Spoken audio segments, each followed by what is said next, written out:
평가하셨습니까? 오늘은 주님께 연합된 고자 이런 제목으로 말씀을 해볼까 합니다. 고자는 사리스죠. 사리스. 싸맥이 두 개 나오죠. 쌍수로. 고자는 사리스인데 이 맞소라들은 거의 다 뭐 사환, 뭐 종 이런 걸로 다 번역을 해놨어요. 고자라고도 이거 단 이사의 한마디만 있고 나머지는 다 사환, 종 뭐 그런 걸로 번역해놨어요. 왜 사리스는 사맥하고 레시하고 요드하고 사맥이에요. 그러면 사맥이라는 것은 하나님의 진리로 우리가 측정받는다고 그랬죠. 측정을 받아야, 더 쉽게 얘기하면 우리가 합격을 해야 통과를 한단 말이에요. 그게 싸매기예요. 그래서 방석을 깔고 앉은 모습이라고도 얘기를 해요. 진리로 측정받고 그 측정받은 그것은 우리에게 뭘로요? 그리스도의 영, 머리로 우리에게 임재하고, 그 다음에 그리스도의 머리가 내 안에 들어오게 될 때에 우리는 예수와를 이제는 손을 펴서 넘겨주는 자가 되는 거죠. 그래서 진리로 또한 측정을 시키는 거예요. 내가 진리로 측정받아서 합격되면 많은 사람들도 진리로 어떻게 해요? 측정시키는 거예요. 그래서 그거에 해방되고 나면 이제는 예수와를 자연스럽게 증거할 수 있도록 이끌어가는 거예요. 그것이 사리스라는 고자예요. 그러면 우리가 고자가 어떤 의미를 갖고 있는지 살펴보자고요. 마태복음 19장 12절에 보면 모태로부터 된 고자도 있고 사람이 만든 고자도 있고 스스로 된 고자도 있다고 얘기했어요. 자, 모태로 된 고자, 사람이 만든 고자, 스스로 된 고자 이렇게 있어요. 그러면 고자를 왜 마태복음 19장 12절에서 예수님은 왜 3번씩이나 이렇게 얘기를 할까요? 고자가 뭡니까? 우리 주님이 말씀하시는 고자는 우리의 생각과는 전혀 관계없는 일들인 줄 믿습니다. 그러면 스스로 된 고자가 된 사람은 누구예요? 네? 사도 바울이죠?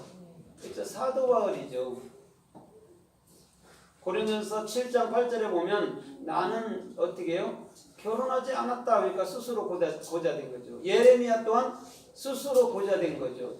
결혼 안 했으니까. 육적으로 보면 그렇다는 거예요. 그러나 우리 주님께서 말씀하는 사리스라는 고자는 절대 그런 의미가 아니에요. 진리로 측정받았다는 거예요. 진리로 측정받았기 때문에 사도 바울은 그 일을 하는 거예요. 고자의 일을 하는 거란 말이에요.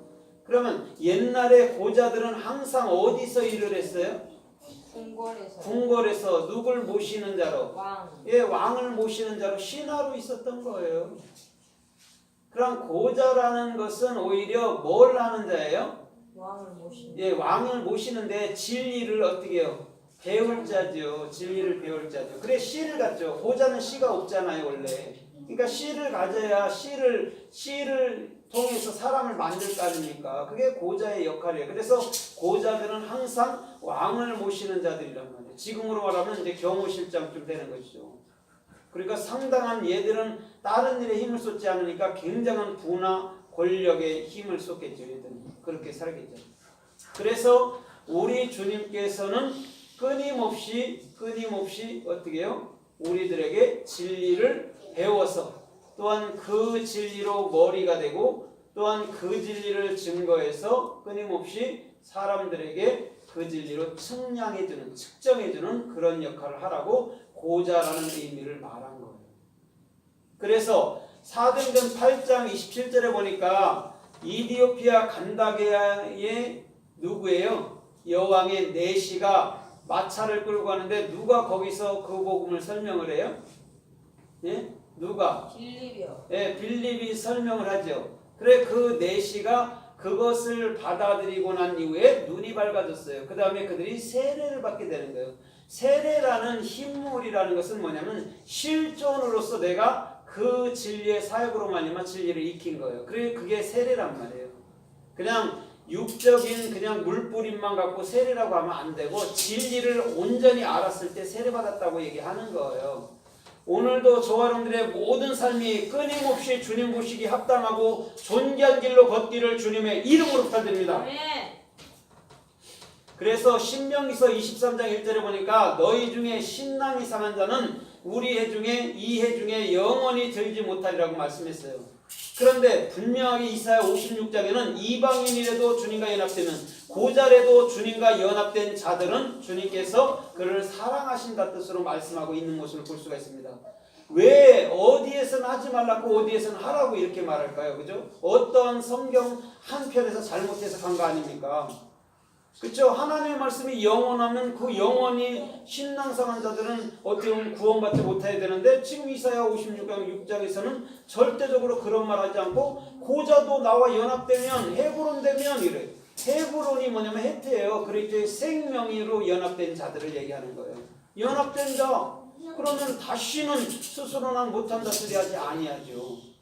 그래서 신명기서 23장에서 나오는 사리스는 23장 1절에 나오는 사리스는 분명히 영원한 해 중에 들이오지 못하는 게 아니고 그 해 중에서 그 진리로 측정받고 난 이후에는 그 진리를 통해서 나아가는 거예요. 그것이 그들의 사역이었단 말이에요.